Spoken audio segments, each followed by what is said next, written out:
Every single evening, you do the same thing without thinking about it. You come home, you turn on every light in the house, you sit down with a screen, you let the TV run in the background, and somewhere in there you wonder why your dog will not settle. They pace. They nudge you for the 4th time in 20 minutes. They fall asleep for 10 minutes and then jolt back up. Not because they are broken, not because they had too little exercise that day. Because nobody ever showed you what your dog's brain actually needs in the 2 hours before bed. And the version of evening you have been running is quietly working against it every single night. Welcome to PAW'S Mind. If you want the practical side of dog behavior, the stuff you can actually use tonight, subscribe right now. Here is what is actually happening. Your dog's brain does not wind down the way yours does on command the second you decide it is bedtime. It winds down the way it wound up, gradually in response to the environment around it. Dogs have a higher flicker fusion rate than humans, meaning they perceive changes in light more sensitively than we do. A room that reads as steady and calm to you can register as more active and stimulating to your dog's visual system, especially under harsh overhead lighting late in the evening. Your instinct is to treat the evening as one long block of home time, the same energy from the moment you walk in until the moment you go to bed. That instinct is the problem. When the 2 hours before sleep look identical to the 2 hours after work, loud, bright, unpredictable, your dog's nervous system has no cue that anything is changing.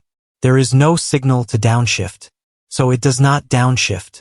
It just runs at daytime intensity until you physically go to sleep, and then it has to crash from a dead sprint instead of easing down.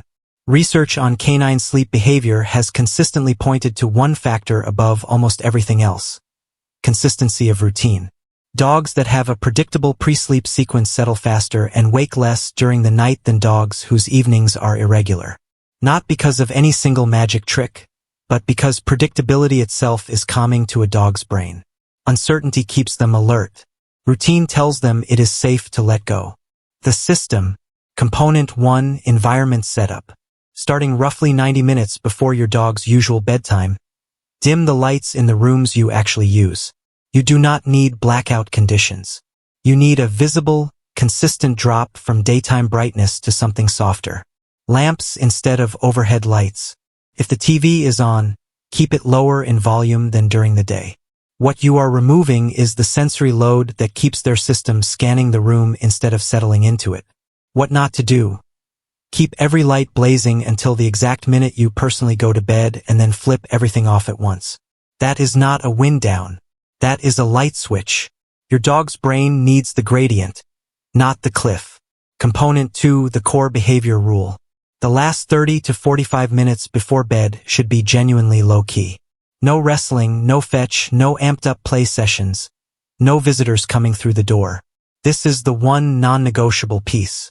A dog that is play-aroused at 9:45 does not have time to come back down before you expect them to sleep at 10:15. What this looks like in practice. Sitting, reading, quiet conversation, your dog lying near you without a job to do. What failure looks like. Your dog is still restless 20 minutes in. That is not the system failing.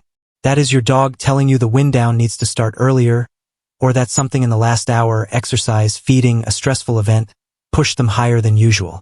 Move the start time back and try again. Component 3, the advanced layer.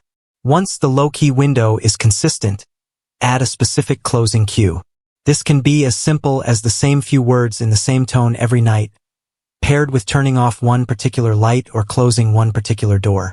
Dogs build strong associations with consistent sequences. Over time, that sequence itself becomes a signal that starts the physiological wind down before you even reach the bedroom. Component 4, building the positive. Most owners stop at removing stimulation. That only gets you halfway. Give your dog something to actively settle into, not just an absence of chaos to sit in. A chew, a stuffed food toy, or simply their bed placed near where you are sitting. You are not just quieting the room. You are giving their brain a specific low-arousal task to end the day on, instead of leaving them to self-regulate with nothing to do. Edge cases. Situation 1, evening zoomies. If your dog gets a burst of frantic energy right in the middle of your wind-down window, that is usually a sign of built-up energy from the day, not defiance of the routine. Push your low-key window slightly later that night rather than fighting it, and look at whether their earlier exercise or mental stimulation that day was enough. Situation 2, regression. Some nights it will not work. A stressful day, a visitor, a change in schedule can undo a week of consistency in one evening. This is normal. It does not mean the system failed. Go back to it the next night without treating the bad night as a setback that needs fixing separately. Situation 3, household consistency. If one person in the house keeps the lights blazing and the energy high while another is trying to run the wind down, your dog gets mixed signals every single night. This routine only works if everyone in the home is roughly on the same page for that last hour. Week 1, expect very little visible change and possibly more restlessness as your dog notices something is different. Weeks 2 and 3, you should start to see your dog settling into the low-key window on their own, choosing their bed or a spot near you without being asked. By week 4, the evening itself starts doing the work. You are not managing a wired dog every night anymore. You are watching a dog that has learned, through repetition, exactly what this part of the day means and how to meet it.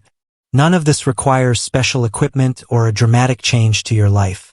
It requires the same 90 minutes every evening treated as a distinct, quieter phase instead of an extension of the day. If this helped you figure out why your dog cannot seem to switch off at night, share it with someone whose dog is still doing laps at 11 p.m. Subscribe to PAW'S Mind. We're here every week with the practical side of understanding your dog.